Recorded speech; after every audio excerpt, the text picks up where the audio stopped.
Hi everyone, this is going to be a quick overview to the spaced repetition software called Anki. For those of you that don't know, it's basically a way to make digital flashcards that will be shown to you at ever increasingly long intervals, which can be adjusted by you. So the idea is that the first time you learn a word, you might be seeing it after just 1 minute, but after you've gotten that word correct, you'll see it again in, say, 20 minutes, and then after that, maybe in 2 days, then 5 days, then 12 days, so on. So at some point, you're seeing a word, only once every year or once every 5 years. Those are the words that are in your long-term memory. But the new words you're learning, you'll be seeing much more regularly than that. The first thing I'll show you is this home screen we're in. It looks basically the same on the desktop version as it does in the mobile version. I have the iPhone app, which costs $20. The desktop version is free, and there's also an Android version, which is free. So you can have decks. I separate my decks into the languages I'm learning, so I have a deck for Modern Standard Arabic, and then a deck for Tunisian Colloquial Arabic. Within this deck, you can see I have subdecks, so I have one that's my main deck, which has just words, as opposed to what I call phrases, and then forms, which are things like verb conjugations, stuff like that. I keep my decks separate because I do my settings differently in each app. I'll talk about that more later. There's a little bit of information that's displayed on the home screen. One shows me how much is due each week, each day. So you can see that today I have 158 reviews to do. That's what the screen number means. So those are words I've already learned. Some of them are words I learned a year ago. Some of them are words I learned just this morning, right? Or yesterday. So I have 158 of those.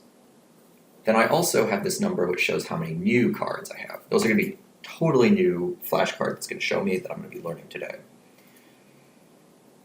I've just started my flashcard practice over again after having a month of hiatus this summer. So this number is quite low, 3. I'm just learning 3 new words today. Usually I try to learn, let's say, 25 flashcards in a day. And to be clear, 25 flashcards is not the same as 25 words, obviously. So each word I make each word I input into Anki generates at least 2 flashcards, and one would be English to Arabic, and the other is Arabic to English. So in any given day, I'm learning, let's say, 25 of those. And then here at the bottom, you can also see how many cards you have studied in the day. So right now you can see I haven't synced my desktop yet. I've actually studied today, but on my mobile device. So as of now, I have 0 studied on this desktop. Okay, let's see what it actually looks like when you're studying. So I'll click to see. I'll click Study Now. اقتراح. And so you can hear that it just played the word for me. If I want to hear it again, I can press replay. اقتراح. And now I have to guess, what does اقتراح mean? Okay, I know that it means a suggestion or recommendation, but I'll check my answer right here. And here it is. This is sort of the back side of my card, which has it spelled out. I like to only have the audio on my front side because I'm learning Tunisian Colloquial Arabic, which is basically just a spoken language. You seldom see it written, and I want to be able to understand what people are saying. It's less important to me that I can read it. So the front side was just the audio. The back side has it written out, so I can just check to make sure I understood it correctly. Sometimes you'll hear one thing, but see that you actually heard the wrong thing. And then the English. This is one type of card I have. And then at the bottom, you get to select if it was hard, good, or easy, or if you got it wrong, which is the again button. I almost always just select good or again. There's a lot of debate in the Anki community about how heavily you should rely on these other options like hard and easy. But when I have like hundreds of flashcards to get through in a day, I don't always like to judge whether each one was like hard or easy or not. I just want to say if I got it or not. There are some exceptions which maybe I'll have a chance to point out later. So I'll say good. مكتوب كاتب. Okay, so this one, let's say I don't know what it means, right? Oh, it means a pocket, all right? So I'll press again. by pressing again, it means that because I got this word wrong, it's going to show it to me again today. Here's another type of flashcard that I like to make. This one gives me the English to lose something as in its transitive, and then I've provided myself with an example sentence. I like to do this for words where it's a little bit more ambiguous, right? Because you can lose a soccer game or you can lose keys. Depending on the language, those might be two different words. So when I show the answer, ضيع. I'll see that there's also an example sentence for the answer as well. That's the translation of he lost the house keys. The way I set my flashcards up, if there's a special plural or singular form, I have it set up so it'll make me review that. So here we have the word ahrar, أحرار. and it's asking me what the singular version of that is. Okay, so I'll show the answer, which is hor. حر. Great, I got it right, so I'll press good. يحكم.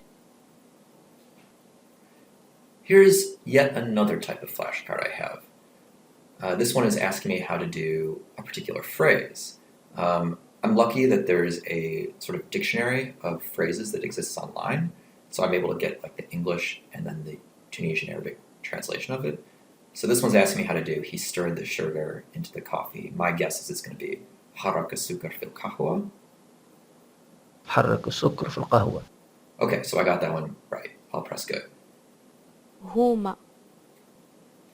Just wanted to show you this flashcard because this is an example of one where I put a picture into. You can add pictures into any flashcards. And so sometimes, especially for words that, I don't know, sometimes just reading it doesn't give me any sort of immediate association.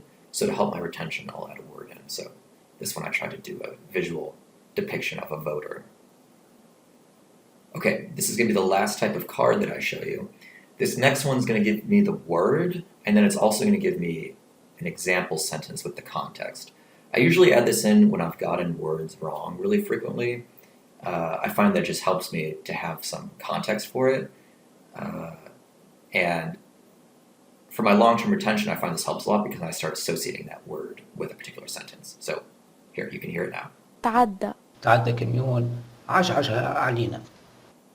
So it told me the word ta'adda, but then it also gives me this example sentence. تعدى كميون. عاش علينا. And so then when I click on it, it tells me the meaning of that word. This is the one, ta'adda. Here's the example sentence written out, which can be helpful if I didn't hear it very well. And then I've added a translation of the example sentence itself. Okay, that's everything I wanted to show you about the actual interface of going through it. I'm going to return to the deck screen, and I'm going to show you what these options are. So basically, this is what it looks like when you're inputting options. I can put in how many new cards to learn per day. So in this case, I have it set to 15. This thing called graduating interval refers to, once I've gotten it right for the day, how long it's going to be until I see it the next day. This is for just the very first time you're reviewing it. So I have it set to 2. And then steps and minutes means that after I've gotten it right the first time I've seen it, I'll see it again in 1 minute, and after that, I'll see it in 10 minutes. With the actual reviews, I have it set so I only have to review 80 per day maximum. Usually I have this set to be sort of infinite, so like 999 or something like that. Right now I have it set down a little bit because I have a large backlog and I'm trying to make it more manageable for myself. And then the most important number here is this thing called the interval modifier. So I have it set to 100%, which is just the default.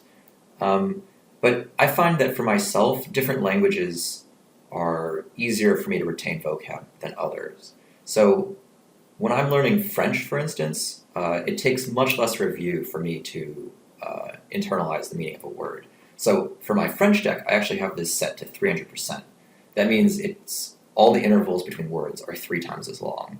So the first time I see a card, I won't see it again for 6 days after I see it. Whereas in Arabic, I see it 2 days later. I'll talk more about how you know what the best interval modifier for you is, and usually it's totally fine to set it at 100. but I just want to show that that's an option. This is a lapse. This is just sort of like how it handles when you've missed a word that was previously known. These are sort of more advanced things that you don't have to know right now. Yeah, and that's all I'll show you right now. Every deck has a different set of options. So you can see I have all these different options groups. So depending on the group, I'll set the options to be different. Basically, oops, I did not mean to sync, but that's okay. Now you've seen what it means to sync. Anki has all these statistics that you can see. So this shows you reviews that you have in the future and in the past. This shows you how much you've been reviewing on any given day. You can see this is sort of the summer when I stopped, but in the past I was reviewing very consistently. This shows you like the number of reviews you've been doing on sort of like a daily or weekly basis. It's a nice little graph. Again, you can see my summer lapse here. You can see how many cards you have total. So separate out by new cards, mature cards, young cards, review intervals that exist. This is the one that matters to me the most. I'm putting this out because you can see that on my learning cards, I get 73% of them right. And on my mature cards, those are cards usually that you've been seeing for a few weeks, I have 82% of them right. The way I set my interval modifiers is I like my mature cards to always be in a range of 80 to 90%. Once you get into a range over 90%, the general philosophy is that you're seeing words too often, and so you're just kind of like wasting time at that point, plus you're not challenging your memory enough. Once you get below 80, for me the biggest problem is that it's demoralizing. You know, I'm okay getting 20% of the words wrong, but when you're getting like 40% of words wrong, it starts to feel really bad. And actually, to be truthful, I try to keep this as close to 90 as possible. The stats are a little low right now, especially because I've been reviewing after not reviewing for a while. But generally, I'll try to make sure that this is sort of around 90, and then this is usually around 80. And so if this were really low, like 60%, I would bump up that interval modifier that I showed you before. Okay. A couple more things to show you really quickly. This is how you add cards, basically. So you can see I've generated all these fields, and you don't have to fill in all these fields, but I fill in as many as I want to. So the singular form, the plural form, singular audio, plural audio, the English, a picture, a hint in Arabic, the hint translated into English, and the hint's audio. Sometimes they include etymological information, synonyms, and the way I've set it up is so that just by putting that information into this sort of database, it'll automatically generate all those cards that I showed you earlier in the video. So if I put in a singular and a plural, it'll automatically make cards that test me going from singular to plural. If I put in a hint in Arabic, it'll automatically put the hint into the cards so that I have a little bit more to grasp. And then usually I have it so it also makes an additional card that's like translate this hint, which is in Arabic, into English, if that makes sense. Okay. The last thing is that there's this browse screen. Let's say I'm looking for the word rih. Oh, okay.